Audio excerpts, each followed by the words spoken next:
Good morning student. Raghunath digital classes में आपका welcome है बेटा। और लास्ट क्लास तक बेटा हमने इंटरफेरेंस ऑलमोस्ट कंप्लीट कर लिया था। और इंटरफेरेंस में हमने देखा था कि जब हमारे पास दो same frequency near about same amplitude की वेव्स किसी मीडियम के पार्टिकल पे सुपर इंपोज होती है, तो आफ्टर सुपर इंपोजिशन जो रिजल्टेंट वेव होती है उसका एम्पलीट्यूड, उसका जो एम्पलीट्यूड और इंटेंसिटी है वो कुछ पॉइंट्स में मैक्सिमम मिलती है और कुछ में मिनिमम। इस टाइप का जो पैटर्न होता है उसे हम बोलते हैं इंटरफेरेंस। ठीक है, उसका हमने mathematical analysis, YDAC Young's double slit experiment और फ्रिंज विड्थ जो हमारे पास ब्राइट और डार्क लाइट मिलती थी स्क्रीन पे, उनके टू कॉन्जुगेटिव ब्राइट फ्रिंज और टू कॉन्जुगेटिव डार्क फ्रिंज के बीच का डिस्टेंस हमने कैलकुलेट कर ली थी। ठीक है ना, वो क्वेश्चन वो डेरिवेशन हमारा कंप्लीट हो गया। अब इसमें एक छोटा सा टॉपिक बचा हुआ था, इंटेंसिटी ग्राफ इंटरफेरेंस, मतलब इंटेंसिटी और फेज डिफरेंस के बीच ग्राफ देखना है कि कब आपकी इंटेंसिटी मैक्सिमम होगी और कब मिनिमम होगी। वो एक सिंपल सा ग्राफ बनाना बाकी था। ठीक है, तो मैं एक्स एक्सिस पे तो लूंगा फेज डिफरेंस और वाई एक्सिस पे ले लेता हूं ग्राफ, जो हमारा पैटर्न होगा या जो लाइट होगी उसकी इंटेंसिटी ऑफ लाइट। इधर तो हम दिखा देंगे फेज डिफरेंस, एक्स एक्सिस पे तो आप दिखाओगे फेज डिफरेंस और वाई एक्सिस पे आप दिखाओगे आप intensity of light. Intensity of light, जो लाइट की इंटेंसिटी वो कब मैक्सिमम होगी, किस फेज पे मैक्सिमम होगी, किस पे जो सुपर इंपोज हो रही है वेव्स, उसमें बोला गया कि अगर दोनों के बीच फेज डिफरेंस जीरो हो, दोनों सेम फेज में होंगी, अगर दोनों के बीच फेज डिफरेंस जीरो है तो ठीक ये जीरो फेज पे भी अपने को मैक्सिमम इंटेंसिटी की लाइट मिलेगी। ये लो साहब, जीरो फेज पे मैक्सिमम इंटेंसिटी की लाइट। सपोज इंटेंसिटी यहां पे I0 है, क्लियर है। उसके बाद देखो इंटेंसिटी जीरो कब हुई, पाई पे। इंटेंसिटी जीरो कब हुई, पाई पे। जब दोनों के बीच फेज डिफरेंस, दोनों सुपर इंपोज वेव के बीच फेज डिफरेंस जीरो हो, उस कंडीशन में अपना इंटेंसिटी जीरो है। अपनी इंटेंसिटी फिर मैक्सिमम कब होगी, 2 पाई पे। किस पे होगी, 2 पाई पे। और वापस इंटेंसिटी जीरो कब होगी, 3 पाई पे। ठीक है ना, तो 2 पाई पे फिर I0 इंटेंसिटी मैक्सिमम, 3 पाई के बाद 5 पाई पे फिर से जीरो, इस तरह से 7 पाई पे। मतलब अगर फेज डिफरेंस पाई का ऑड मल्टीपल है, पाई, 3 पाई, 5 पाई, उस केस में इंटेंसिटी मिनिमम। और अगर पाई का इवन मल्टीपल है, जैसे 2 पाई, 4 पाई, 6 पाई, उस केस में इंटेंसिटी मैक्सिमम I0 मिल रही है। क्या ऐसा माइनस में भी होगा, इसको मैं माइनस पाई बोलूं, उसके बाद इधर माइनस 3 पाई, उसके बाद फिर माइनस 5 पाई। ठीक है ना, तो इस केस में भी आपकी इंटेंसिटी पाई, माइनस पाई, माइनस 3 पाई, माइनस 5 पाई पे जीरो, 2 पाई, 4 पाई, 6 पाई पे मैक्सिमम मिलेगी। ठीक है, इस तरह से हमें ये ग्राफ दिखाना था। हम इस ग्राफ को पाथ डिफरेंस और इंटेंसिटी के साथ भी बना सकते हैं कि किस पाथ डिफरेंस पे ये जीरो होता है इंटेंसिटी और किस में मैक्सिमम होगी। मतलब मैक्सिमम वाले केस में कंस्ट्रक्टिव इंटरफेरेंस और मिनिमम वाले केस में डिस्ट्रक्टिव इंटरफेरेंस होता है, इसलिए वहां पे इंटेंसिटी मिनिमम मिलती है जीरो। ठीक है, ग्राफ समझ में आ गया, बहुत आसान था। अब हम बात करेंगे बेटा इससे रिलेटेड एक दो न्यूमेरिकल डिस्कस कर लेते हैं, बहुत ज्यादा न्यूमेरिकल। जो लास्ट क्लास में हमने टॉपिक डिस्कस किया था फ्रिंज विड्थ, उससे रिलेटेड कोई क्वेश्चन कैसे बन जाता है, कई बार क्वेश्चन पूछा हुआ फ्रिंज विड्थ पे न्यूमेरिकल पूछ लेता है, इसलिए उसका क्वेश्चन करके देखते हैं न्यूमेरिकल। देखो किताब का आंसर क्वेश्चन ही है, क्वेश्चन नंबर 3 या 4 देखो ऐसे ही कुछ है। उसमें आपको क्या गिवन है उस क्वेश्चन में, इस एग्जांपल में देखो किताब का आंसर क्वेश्चन है, 3rd या 4th होगा, देखो देखना। उसमें क्या है कि जो अपने पास डबल स्लिट होती है S1 और S2, ये स्लिट S1 और S2 YDAC में, ये D मुझे मेजर करना है, D मुझे कैलकुलेट करना है। और क्या क्या गिवन है वो भी सुनो। ये तो अपना सोर्स हो गया, ये तो अपना क्या हो गया, सोर्स। आपकी स्क्रीन इधर होगी, यहाँ पे आपकी क्या होगी, स्क्रीन। सोर्स और स्क्रीन के बीच की डिस्टेंस D = 1 मीटर है। सोर्स और स्क्रीन के बीच की डिस्टेंस कितनी है, 1 मीटर। ठीक, ये गिवन है। उसके बाद फ्रिंज विड्थ गिवन है। सपोज यहां से कोई वेव इसके कॉरस्पॉन्डिंग S1 के कॉरस्पॉन्डिंग वेव यहां पे आके सुपर इंपोज हुई और S2 के कॉरस्पॉन्डिंग वेव जो है वो ऐसे भी इस P पॉइंट पे सपोज अपने पास ब्राइट फ्रिंज बनी होगी, जब हमारा पाथ डिफरेंस डेल्टा S और वो लैम्डा का इंटीग्रल मल्टीपल n लैम्डा होगा, उस कंडीशन में हमें P पे ब्राइट फ्रिंज बनी। तो इससे जस्ट पहले वाली ब्राइट फ्रिंज सपोज यहां होगी P डैश पे, दो कॉन्जुगेटिव ब्राइट फ्रिंज या 2 कॉन्जुगेटिव डार्क फ्रिंज के बीच की डिस्टेंस को फ्रिंज विड्थ बोलते हैं। तो ये बीटा मुझे गिवन है, ये बीटा जो है वो 1 mm है। बीटा कितना गिवन है, 1 mm। क्वेश्चन में बीटा की वैल्यू 1 mm है। फ्रिंज विड्थ जो है वो 1 mm है। और जो इंसिडेंट लाइट है, जो लाइट इंसिडेंट हो रही है, उसकी वेवलेंथ गिवन है 5000 एंगस्ट्रॉम। 5000 एंगस्ट्रॉम। जो विजिबल लाइट होती है उसकी वेवलेंथ रेंज होती है 4000 एंगस्ट्रॉम टू 8000 एंगस्ट्रॉम के बीच। ठीक है, तो ये 5000 एंगस्ट्रॉम हमारी जो वेवलेंथ है, इंसिडेंट लाइट जो इसमें हम इंसिडेंट कर रहे हैं, जिसका हम इंटरफेरेंस पैटर्न देख रहे हैं, उसकी वेवलेंथ ये गिवन है। अब आपसे क्वेश्चन में पूछा है स्मॉल डी, तो फ्रिंज विड्थ का फार्मूला लास्ट क्लास में हमने डिराइव किया था। Fringe width beta equals to formula था 2 कंसेक्यूटिव ब्राइट और डार्क फ्रिंज के बीच की डिस्टेंस इक्वली होती है। उसका फार्मूला हमने लिखा था lambda capital D upon small d। Capital D is the distance between source and screen, small d is the distance between two slits, and lambda is the wavelength of incident light. Simple, beta आपकी fringe width। अब आपको fringe width given है, lambda given है, capital D given है, small d पूछा, तो small d को ऊपर ले जाओ, beta को नीचे ले जाओ। then small d क्या हो गया आपके पास? lambda capital D upon beta। small d equals to lambda की वैल्यू आपको गिवन है 5000 एंगस्ट्रॉम। इसको मीटर में कन्वर्ट करना होगा बेटा, तो ये आंसर आया 5000 एंगस्ट्रॉम में मीटर होता है 10 to the power -10 into capital D1 upon beta की वैल्यू बेटा गिवन है 1 mm। 1 mm को भी मीटर में कन्वर्ट करना होगा 1 into 10 to the power -3 metre. अब आप इसको सिंपलीफाई करोगे -3 -10 माइनस का 7 प्लस का 3 माइनस का 4। मैं चाहूं तो इसको लिख सकता हूं D equals to 5 into 10 to the power -4 metre और D equals to 0.5 into 10 to the power -3 metre, या 10 टू द पावर -3 मिली होता है, तो अपने पास d की वैल्यू आ गई बेटा 0.5 mm। This is the distance between two slits. General numerical पूछा जाता है एग्जाम में। नेक्स्ट क्वेश्चन नंबर फर्स्ट देखना, अनसॉल्व्ड का ही question number first. Two superimpose wave जो होती है उनकी इंटेंसिटीज का उनके एम्पलीट्यूड का रेशियो गिवन है 2:1 और मैक्सिमम एम्पलीट्यूड और मिनिमम एम्पलीट्यूड का रेशियो पूछा है और मैक्सिमम इंटेंसिटी और मिनिमम इंटेंसिटी का रेशियो पूछा है। बहुत स्पीड से क्वेश्चन सॉल्व करते हैं, 90% इस क्वेश्चन को गलत कर जाते हैं। ठीक है ना, वो डायरेक्ट सॉल्व कर देते हैं। इसका सॉल्यूशन थोड़ा हिसाब से देखना होगा। मैक्सिमम में आंसर होता है मैक्सिमम एम्पलीट्यूड का रेशियो 4:1 आएगा। कैसे आएगा वो देखो, अभी करते हैं सॉल्व। A1/A2 आपको गिवन होता है 2:1, तो आप क्या करते हैं डायरेक्ट स्क्वायर करके आंसर निकाल देते हो जो गलत है। ठीक है ना, थोड़ा लॉजिकली सोचना होगा।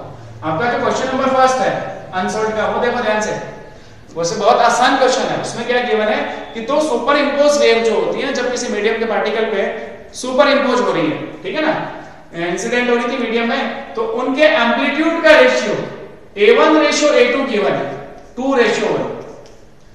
आपका A1:A2 गिवन है 2:1 और क्वेश्चन में पूछा गया है find the ratio of maximum resulting wave का मैक्सिमम एम्पलीट्यूड और मिनिमम एम्पलीट्यूड। जो रिजल्टिंग वेव होगी उसका मैक्सिमम और मिनिमम एम्पलीट्यूड का रेशियो फाइंड आउट करना है। तो ध्यान से देखना, जब हमने लास्ट क्लास में या उससे लास्ट क्लास में इंटरफेरेंस का मैथमेटिकल एनालिटिकल मेथड या मैथमेटिकल मेथड किया था एनालिटिकल ट्रीटमेंट, उसमें R max का फार्मूला सीखा था R max = A1 + A2। अगर गलती से ये स्क्वायर लिखा हुआ तो उसको चेंज कर लेना, ये A1 + A2 है, तो परसों वाले वीडियो में थोड़ा सा करेक्शन कर लेना। अगर इसका स्क्वायर लिखा हुआ तो वो गलत है, स्क्वायर का अंडर रूट था तो उससे स्क्वायर हट जाता है, केवल A1 + A2 ही आता है। तो आप चेक करना बेटा वीडियो में, जो मंडे वाला वीडियो था उसमें R max की वैल्यू जब हमने कंस्ट्रक्टिव इंटरफेरेंस किया था तो उसमें cos phi की वैल्यू +1 होती थी, जब हमारा फेज डिफरेंस पाई का इवन मल्टीपल होता था, मतलब cos 2n pi +1 होता है हमेशा। तो उस कंडीशन में अपने पास R max का फार्मूला आएगा A1² + A2² + 2A1 A2 cos phi की जगह +1 मल्टीप्लाई होके अंडर रूट में है वो वैल्यू, देन वो फार्मूला बनता है अंडर रूट में A1 + A2 का होल स्क्वायर। तो अंडर रूट लगाने से वो स्क्वायर हट जाता है, तो A1 + A2 होगा। चेक कर लेना एक बार वीडियो में, हो सकता है गलत हो। और जब डिस्ट्रक्टिव इंटरफेरेंस की बात करी थी तो हमने लिखा था R मिनिमम, जो मिनिमम एम्पलीट्यूड था वो A1 - A2। ठीक है, हो सकता है इसका भी स्क्वायर हो, उस वीडियो को चेक करना एक बार। हमें इसका रेशियो पूछा है R max / R min पूछा है, R max / R min पूछा है हमसे, तो क्या आना चाहिए answer A1 + A2 / A1 - A2। A1 - A2 यही होना चाहिए।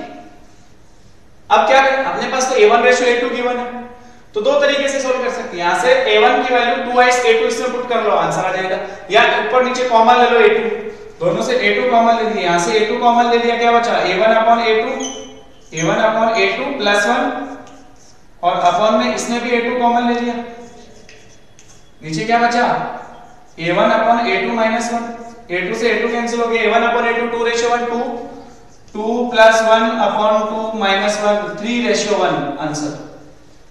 सेकंड बचा है इंटेंसिटी, मैक्सिमम इंटेंसिटी और मिनिमम इंटेंसिटी का ratio, I max upon I min पूछा है, I max upon I min पूछा है। अब ध्यान से देखो, I max का फॉर्मूला था root I1 plus root I2 का whole square, root I1 plus root I2 का होल स्क्वायर, ये I max का फॉर्मूला था, और I min का फॉर्मूला था root I1 minus root I2 का होल स्क्वायर। अब अपने को तो A1 रेशियो A2 गिवन है, इसको कैसे डिफाइन करेंगे? जो फर्स्ट वेव थी उसकी intensity I1 directly proportional to A1 square, then I1 equals to K A1 square, ये लिखा था आपने।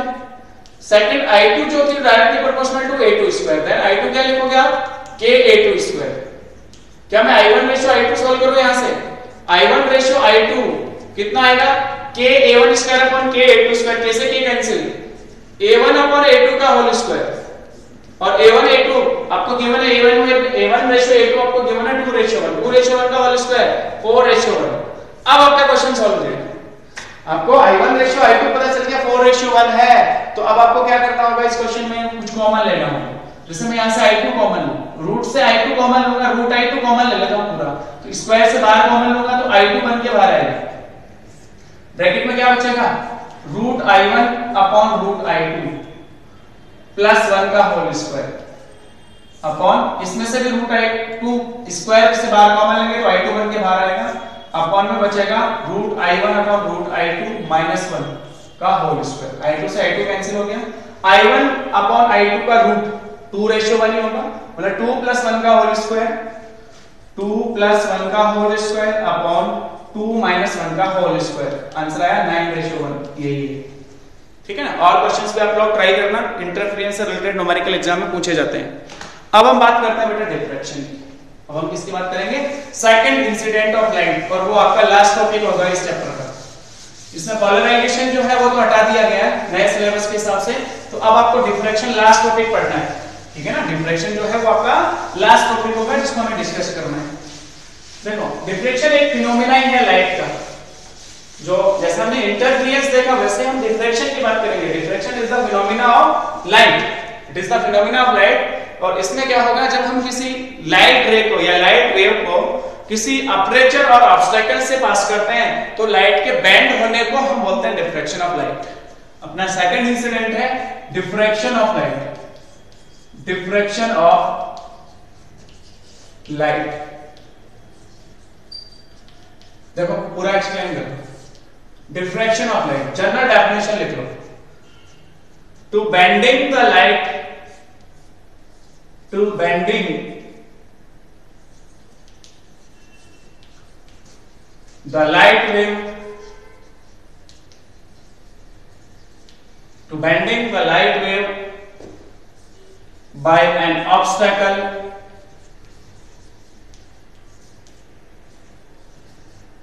or aperture is called diffraction of light.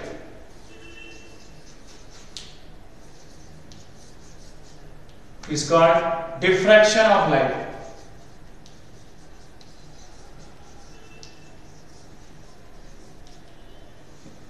To bending the light wave by an obstacle or aperture is called diffraction of light. Simple incident है light की, ठीक है ना। किसी अपर्चर और ऑब्स्टेकल से लाइट के बेंड होने को हम बोलते हैं डिफ्रैक्शन ऑफ लाइट। देखो मैं समझाता हूँ, ये चीज एक्सप्लेन करता हूँ कैसे होता है डिफ्रैक्शन। देखो अपन बात करें अपर्चर की, पहले अपर्चर क्या होता है और ऑब्स्टेकल क्या होता है, दोनों में थोड़ा सा डिफरेंस देख लेते हैं। जनरल बात करें तो मैंने देखो एक अपर्चर की बात करी, इस तरह से ऑब्स्टेकल या मैं बोलूं इधर आपका ये मिरर टाइप का है जिसमें बीच में होल होता है, इसको बोलता है अपर्चर।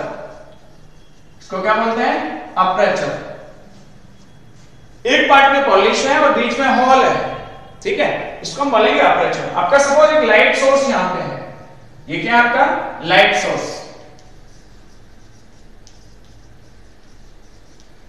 और इधर आपकी स्क्रीन है, इधर क्या ले रहे हो आप, स्क्रीन, ये आपकी स्क्रीन है।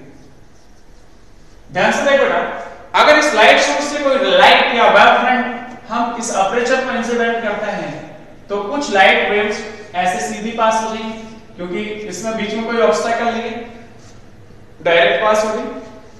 मान लो एक रे इस तरह से गई और एक रे जो है वो आपकी इस तरह से गई। मैं आपसे पूछूं, स्क्रीन पे ये वाला जो एरिया है ये कौन सा एरिया होगा? क्या इसमें कोई लाइट मिलेगी हमें? इसमें हमें ब्राइट लाइट मिलेगी जिसको इल्यूमिनेटेड लाइट बोलते हैं। यहाँ पे जो लाइट हमें मिलेगी इस सोर्स की, इस अपर्चर से जो पास होगी डायरेक्ट ऐसे, और उससे जो लाइट मिलती है बेटा उसको बोलते हैं इल्यूमिनेटेड, इल्यूमिनेटेड लाइट। ये हमारी कौन सी लाइट होती है? Illuminated light. सिंपल होती है इल्यूमिनेटेड लाइट जो हमने यहां से इंसिडेंट करी और इस अपर्चर से ऐसे पास होकर गई। अब आपने बोला सर इसमें डिफ्रैक्शन की तो कोई बात ही नहीं। इसका मतलब देखो, ये तो इल्यूमिनेटेड हुई और ये वाला जो जोन है, ये वाला, ये नीचे वाला भी, इस वाले जोन को बोलते हैं डार्क जोन। ये आपका इल्यूमिनेटेड जोन हो गया, लाइट जोन बोल सकते हैं इसको, इल्यूमिनेटेड लाइट जोन। तो ये वाला और ये वाला जो है वो डार्क जोन होना चाहिए। आपके हिसाब से क्या होना चाहिए? Dark zone. और ये भी आपका क्या होना चाहिए? Dark zone. बट होता क्या है इस वाली कंडीशन में भी कि जब हम लाइट को इस तरह से इंसिडेंट करते हैं किसी अपर्चर से, तो लाइट अपर्चर के इन पॉइंट्स पे आके बेंड हो जाती है। ठीक है ना, लाइट यहाँ पे आके क्या करती है? बेंड हो जाती है। कि मान लो किसी एंगल से बेंड होके इस तरह से इधर भी कोई लाइट इंसिडेंट होती है, इस तरह से अपन इस तरफ भी कोई लाइट दिखाते हैं और नीचे भी लाइट बेंड हो जाती है। इस बेंड होने के प्रोसेस को हम बोलते हैं डिफ्रैक्शन ऑफ लाइट। और उसके बाद आपका जो डार्क जोन है वो इल्यूमिनेटेड जोन के जैसे होगा। हालांकि इंटेंसिटी ऑफ लाइट जो है वो कम होगी, इंटेंसिटी ऑफ लाइट जो है यहाँ पे कम होगी, बट अब वो डार्क जोन नहीं होगा। अगर डिफ्रैक्शन शो होता है, डिफ्रैक्शन की बात होती है, लाइट का डिफ्रैक्शन होता है, तो ये अब डार्क जोन नहीं रहेगा बेटा, इसको बोला जाएगा इल्यूमिनेटेड जोन। अपर्चर से हमने इस तरह से लिखा है। अब हम बात करें ऑब्स्टेकल की। हम किसकी बात करें बेटे? ऑब्स्टेकल, सिंपल ऑब्स्टेकल, इसको बोलते हैं ऑब्स्टेकल। ऑब्स्टेकल वही आपका लाइट सोर्स, इस लाइट सोर्स से कुछ लाइट्स इधर अपन स्क्रीन दिखाएंगे, ये आपकी स्क्रीन,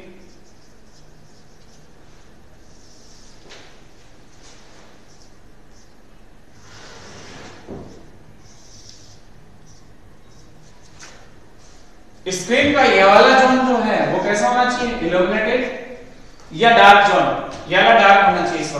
इस बार ये बताओ मैं, ये डार्क जोन होगा। ये आपका कौन सा जोन है? डार्क जोन, ये वाला, क्योंकि आपकी लाइट यहां से इंसिडेंट करी, इस ऑब्स्टेकल के इस वाले एंड से इंसिडेंट होके सीधी पास हो गई और ये वाली नीचे पास हो गई, तो ये वाला जो है आपका डार्क जोन होना चाहिए। और इधर जो लाइट जा रही है यहाँ पे सीधी जा रही है, तो ये आपका कौन सा हो गया? इस बार ये इल्यूमिनेटेड जोन, ये वाला, और ये वाला जो है वो आपका कौन सा जोन हो गया? Illuminated zone. बट इसमें भी ऐसा नहीं होता, इस बैंड पे या इस एंड पे आकर आपकी लाइट जो है वो बैंड हो जाती है, इस पे भी आपकी लाइट यहाँ पे बैंड हो जाती है। और फिर हमें भी ये डार्क जोन कैसा लगता है? Illuminated zone. मतलब यहाँ पे भी हमें लाइट दिखेगी बट उसकी इंटेंसिटी कम होगी। इस वाले प्रोसेस को बोला जाता है बेटा diffraction of light. Diffraction of light simple है, दो टाइप का पढ़ते हैं। There are two types of diffraction, Fresnel diffraction and Fraunhofer diffraction. Fresnel diffraction and Fraunhofer diffraction.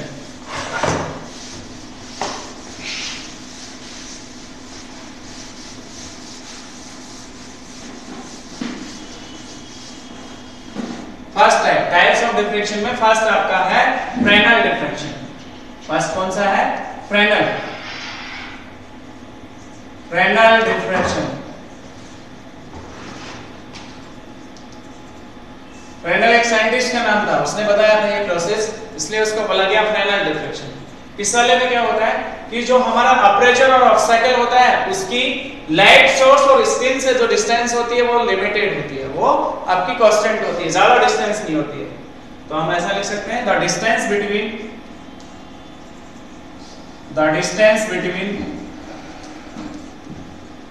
The distance of, ऐसे लिखो, the distance of aperture, distance of aperture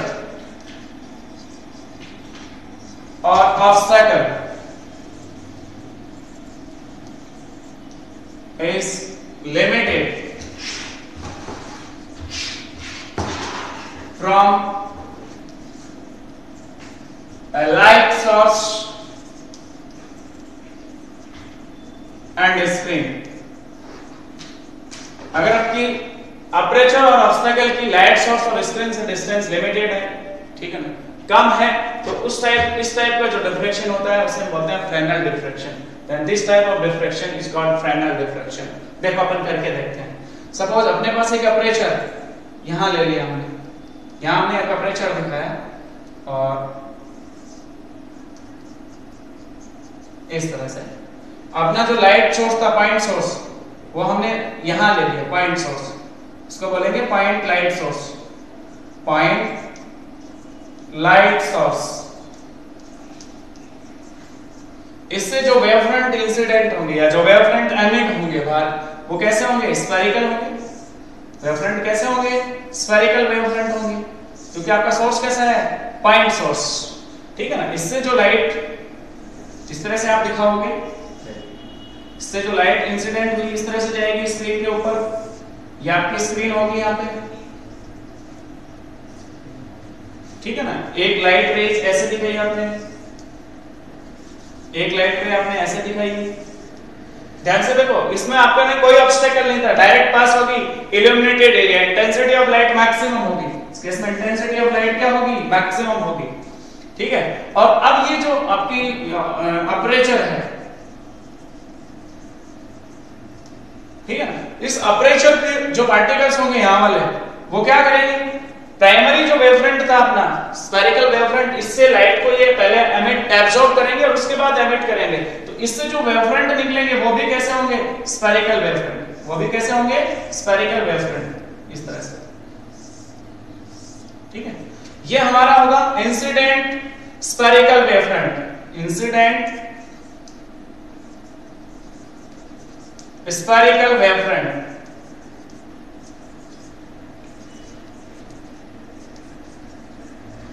और ये आपका डिफ्रेक्टेड स्फेरिकल वेवफ्रंट होगा, ठीक है। इसका डिफ्रेक्शन हुआ क्योंकि बैंड हो जाएगी यहां से लाइट, यहां से लाइट क्या कर रही है? बैंड कर रही है, इधर भी बैंड हो रही है और इधर भी बैंड हो रही है।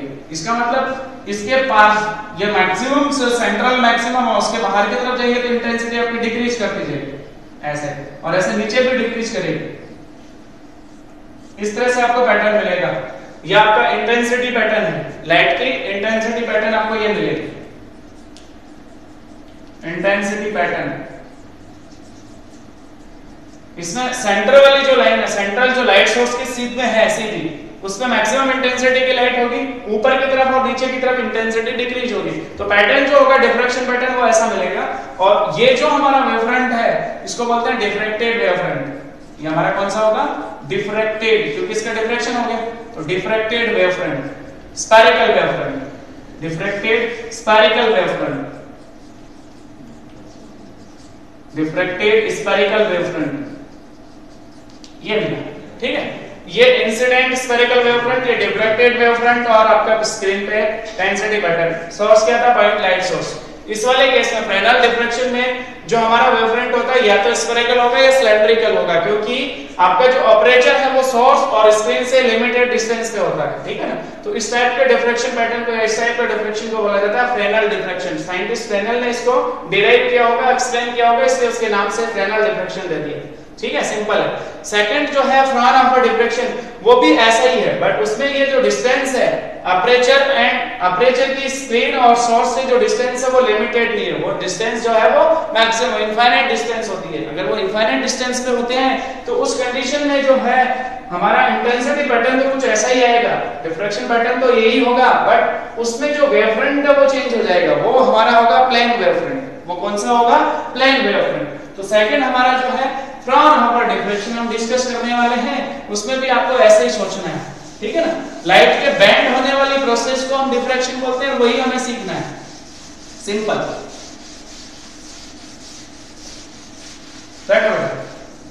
द डिस्टेंस ऑफ अपर्चर और ऑब्स्टेकल इज इनफाइनाइट। लिमिटेड तो हम बोल देंगे कि सपोज वो इज नॉट लिमिटेड, ऐसा भी बोल सकते हैं, ठीक है ना, इज नॉट लिमिटेड, वो कुछ भी डिस्टेंस हो सकती है, इसको ऐसा लिख लो, is not limited from the light source and screen, then this type of diffraction is called Fraunhofer diffraction. Fraunhofer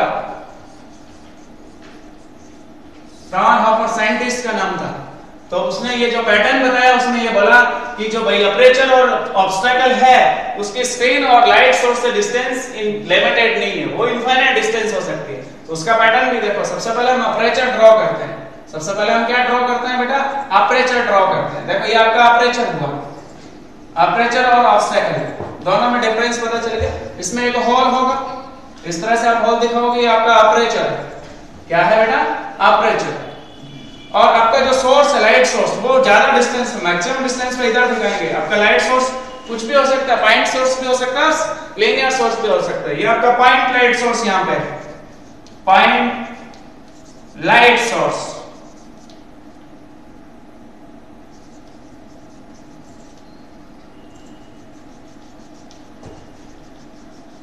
इधर आप अपनी स्क्रीन दिखाओगे, ये आपकी स्क्रीन है, ठीक है। इस पॉइंट लाइट सोर्स से जो वेव फ्रंट निकलेगा वो स्फेरिकल होगा, बट यहां पे एक हम कॉन्वेक्स लेंस यूज करने वाले हैं। यहां पे हम क्या यूज करने वाले हैं, एक convex lens, small convex lens, छोटा कॉन्वेक्स लेंस L1। और ये जो पॉइंट सोर्स है लाइट सोर्स, वो हमेशा इसके फोकस पे रखा जाएगा। तो इससे जो रेज इंसिडेंट होंगी इस तरह से, अगर फोकस से इंसिडेंट करते हैं तो आफ्टर रिफ्लेक्शन वो पैरेलल टू प्रिंसिपल एक्सिस चलते हैं, तो हमारी रेज जो है ना वो ऐसे जानी चाहिए। अब रेज कैसे जानी चाहिए, आफ्टर रिफ्लेक्शन को ऐसे चलनी चाहिए। तो इस तरह से यहाँ पे जो वेव फ्रंट होगा वो प्लेन वेव फ्रंट होगा, वो हमें पता भी है कि ज्यादा डिस्टेंस पे जो होता है वो प्लेन वेव फ्रंट ही होता है। इसको हम क्या बोलते हैं, plane wave front, W dash से डिनोट कर लेते हैं। और ये आपका होगा incident plane wave front, incident plane wave front, incident plane wave front. ये इंसिडेंट प्लेन वेव फ्रंट जब अपर्चर पे इंसिडेंट होगा तो अपर्चर के जो पार्टिकल्स हैं वो उस लाइट को पहले अब्सॉर्ब करेंगे, फिर उसके बाद उसको एमिट करेंगे as a plane wave front, ठीक है ना। एक्चुअल में यहां पे भी हमने दिखाया कि यहां इंसिडेंट के अपर्चर पे तो वापस लौटना चाहिए, बट वो बैंड हो जाता है, वो भी इससे पास होता है, ठीक है। तो हमें जो यहां मिलने वाला है वेव फ्रंट वो कैसा होगा, प्लेन वेव फ्रंट ही होगा। वो कैसा होगा बेटा, प्लेन वेव फ्रंट, ऐसे ही दिखाएंगे उसको।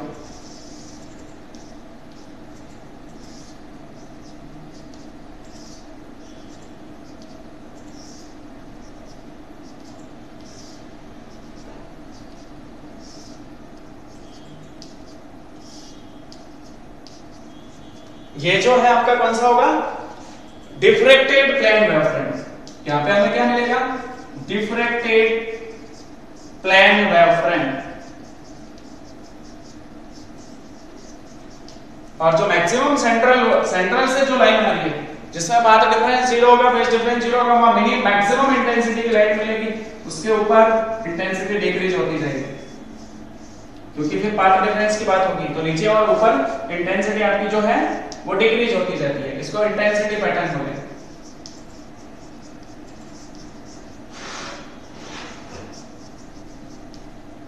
ठीक है, स्क्रीन पे इस तरह से हमें लाइट मिलेगी, ठीक है। और डिफ्रैक्ट होके मिली तो एक्चुअल में डिफ्रैक्शन के बाद जो इंटेंसिटी है वो कम होती जाती है। तो ये सेकंड टाइप ऑफ डिफ्रैक्शन था Fresnel diffraction, sorry Fraunhofer diffraction. ये दूसरा टाइप था हमारा फ्राउनहोफर डिफ्रैक्शन, ठीक है बेटा। नेक्स्ट क्लास में हम इसका एक्सपेरिमेंट करेंगे, single slit experiment of Fraunhofer diffraction, ठीक है। नेक्स्ट क्लास में डिस्कस करेंगे। Thank you.